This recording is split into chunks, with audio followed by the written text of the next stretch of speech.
12 integration chapter को समझाने वाले हूँ। तो उस चैप्टर को समझने से पहले हम यहाँ पे थोड़ा सा उसका इंट्रोडक्शन देख लेंगे कि एक्चुअली इंटीग्रेशन होता क्या है। Integration actually it is the inverse process of differentiation. मतलब जो भी हम प्रोसेस करेंगे डिफरेंशिएशन में, जब हम वापस से उस प्रोसेस को कन्वर्ट करते हैं उसके फंक्शन को लाने के लिए, तो वो प्रोसेस कहलाती है हमारी इंटीग्रेशन। तो इसीलिए इंटीग्रेशन को एंटी डेरिवेटिव भी बोला जाता है। तो फर्स्ट ऑफ ऑल हम उसके कुछ फॉर्मुलेज यहाँ पे देख लेते हैं जिनको आपको अच्छे से याद कर लेना है। तो जैसे हमारा फर्स्ट फंक्शन दिया है और यहाँ पे मैंने हर फंक्शन के उसके डेरिवेटिव फॉर्म भी यहाँ पे दिया है उसके फॉर्मूले का, साथ ही साथ उसका इंटीग्रेशन फॉर्मूला भी यहाँ पे रिप्रेजेंट किया है। तो फर्स्ट ऑफ ऑल अगर आपके पास में कोई भी फंक्शन अगर इन the form of x the power of n में दिया गया है, तो उसका हमको मालूम है जो हमारा डेरिवेटिव होता है वो क्या होता है, differentiation of with respect to x will become n x to power n minus 1। Similarly उसका जो इंटीग्रेशन होगा वो होगा यहाँ पे x to power of n dx will become x n plus 1 upon n plus 1 plus c। जैसे मैं उसका एक आपको एग्जाम्पल भी बता देती हूँ। जैसे हमें मालूम है, तो अगर हमारे पास में फंक्शन दिया हुआ है y that is equals to x to power 3, तो इसका जो डिफरेंशिएशन होगा dy upon dx will become 3x 3 minus 1 जो होगा हमारा 3x to power of n। उसी तरीके से अगर हम इसका इंटीग्रेशन करेंगे तो integration of x3 into dx will become x 3 plus 1 divided by 3 plus 1 plus c। हमेशा हमें यहाँ पे c जो एक आर्बिटरी कांस्टेंट टर्म है उसे हमेशा हमें यहाँ पे शो करना है, क्योंकि इंटीग्रेशन में हमारी जो कांस्टेंट वैल्यू क्या आएगी वो हमें मालूम नहीं पड़ती, पर हमें मालूम है कि उस फंक्शन में कोई ना कोई कांस्टेंट टर्म जरूर प्रेजेंट है। उसको रिप्रेजेंट करने के लिए हमेशा हमें एक आर्बिटरी कांस्टेंट जो टर्म है जो c, उसे हमें हमेशा वहां पे क्या करना है, रिप्रेजेंट करना है। तो इस तरीके से जो इंटीग्रेशन हो जाएगा हमारा x क्यूब का, वो हो जाएगा यहाँ पे x the power of 4 divided by 4 plus c। Similarly जो हमारा यहाँ पे सेकंड जो फंक्शन है वो है y is equals to x। तो हमें मालूम है जो डिफरेंशिएशन ऑफ x की वैल्यू हमेशा क्या होती है, 1 होती है।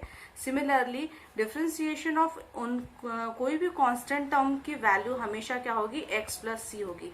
जैसे यहाँ पे फॉर एग्जांपल अगर आप ले लीजिए, हमें इंटीग्रेशन निकालना है, कांस्टेंट टर्म हमारे पास 5 दिया हुआ है, तो integration of 5 will become x plus c, क्योंकि कोई भी अगर कांस्टेंट टर्म है तो उसका इंटीग्रेशन हमेशा हमें क्या मिलेगा, x मिलेगा plus c that is the constant term.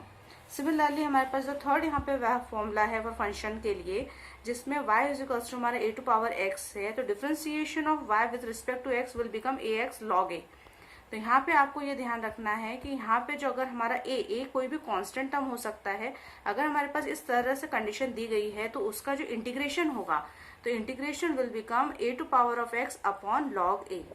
Similarly हमारे पास नेक्स्ट है y is equals to ex, differentiation of ex will become the ex।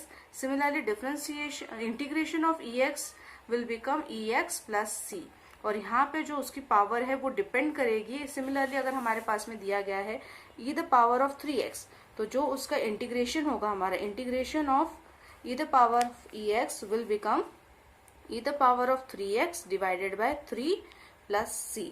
तो ये होगा हमारा, क्योंकि जो भी वहाँ पे कांस्टेंट टर्म प्रेजेंट है वेरिएबल के साथ में वो उसके डिनोमिनेटर में आ जाएगा। सिमिलरली हमारे पास अब नेक्स्ट जो दिया हुआ है y is equals to log x, तो हमें मालूम है डिफरेंशिएशन ऑफ लॉग x क्या होता है, हमारा 1 अपॉन x होता है। तो अगेन जब हम इंटीग्रेशन करेंगे 1 अपॉन x का, तो हमें वापस से क्या मिल रहा है, यहाँ पे log x मिल रहा है। दैट मीन्स डिफरेंशिएशन से हमें वापस से जो फंक्शन मिल रहा है वो हमें कहाँ मिल रहा है, जब हम उसको इंटीग्रेट कर रहे हैं। सिमिलरली जो function of sine x will become the function of sine x, जब हम उसे डेरिवेटिव करेंगे उसका, जब डिफरेंशिएशन ऑफ साइन x करेंगे तो हमें cos x मिलेगा, और जब हम cos x का जब इंटीग्रेशन करेंगे तो हमें वापस क्या मिल जाएगा, sin x मिल जाएगा। सिमिलरली जब हम cos x का जब हम डिफरेंशिएट करते हैं तो हमें क्या मिलता है, माइनस sin x मिलता है, और जब फर्दर हम sin x को जब हम डिफरेंशिएट करेंगे तो हमें यहाँ मिल जाएगा माइनस cos x। आपको बस यहाँ पे ये ध्यान रखना है कि जब आप इंटीग्रेशन करेंगे तो सिर्फ sin x dx को करेंगे और ये माइनस की साइन आपके रिजल्टेंट आंसर में आ जाएगी, जो हो जाएगी minus cos x plus c। Similarly जब हम tan x को जब हम डिफरेंशिएट करते हैं तो उसकी वैल्यू आती है हमारी sin स्क्वायर x। सिमिलरली जब हम sin x स्क्वायर को जब हम इंटीग्रेट करेंगे तो हमारी वापस से हमें मिल जाएगी tan x plus c। Similarly जब हम माइनस कॉस एक्स को जब हम डिफ्रेंशिएट करते हैं तो उसकी वैल्यू आ जाती है cos x into cot x, और फर्दर जब हम इसको इंटीग्रेट करेंगे तो हमें जो वैल्यू मिल जाएगी वो मिलेगी यहाँ पे minus cos x plus C की। सिमिलरली अब हमारे पास में जब हम इंटीग्रेशन का अगर कोई फंक्शन इनवर्स का जो फंक्शन है, सिमिलरली जब हमारे पास साइन इनवर्स को जब हम इंटीग्रेट करते हैं तो हमारी वैल्यू आती है 1 upon under root of 1 plus x square.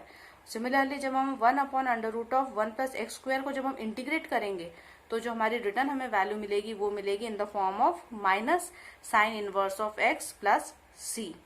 Similarly जब हमारे पास में दिया गया है कॉस इनवर्स ऑफ एक्स और जब हमने उसको डिफरेंशिएट किया तो हमारी जो वैल्यू आ जाती है वो आती है minus 1 upon under root of 1 minus x square. That is जब हम उसे फर्दर इंटीग्रेट करेंगे तो हमें जो वैल्यू मिलेगी वो यहाँ पे मिलेगी कॉस इनवर्स प्लस सी। तो अगर आपके पास कोई भी क्वेश्चन दिया गया है जिसमें आपके माइनस की साइन आ रही है तो आप उसको दो तरीके से इंटीग्रेट कर सकते हैं।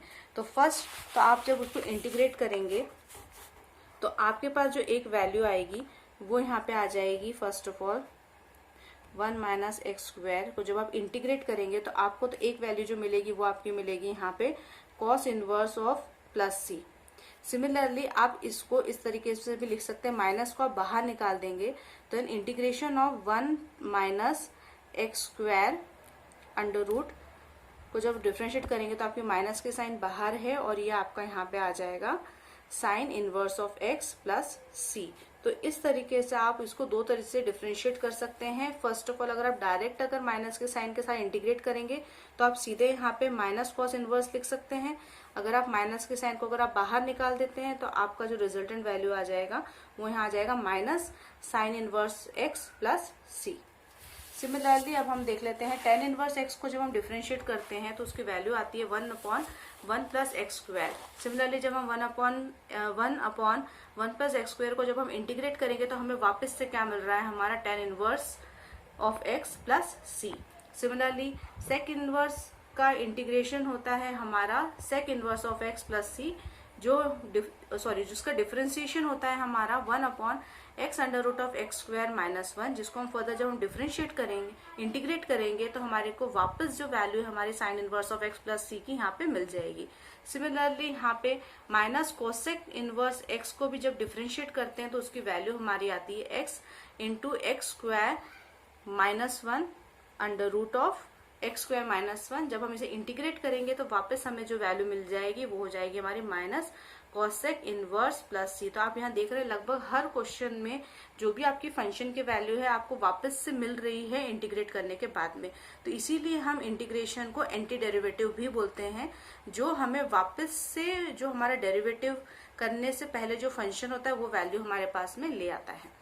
Similarly y is equals to log mod of x will become, हमें मालूम है लॉग मॉडुलस x की जो हमारी वैल्यू होती है जो हम डिफरेंशिएट करते हैं तो वो होती है हमारी 1 अपॉन एक्स, और 1 अपॉन एक्स को जब हम इंटीग्रेट करेंगे तो हमें वापस से क्या मिल जाएगा, हमारा log modulus of x plus C. Similarly हमारे पास में फंक्शन दिया गया है a to power x upon log a।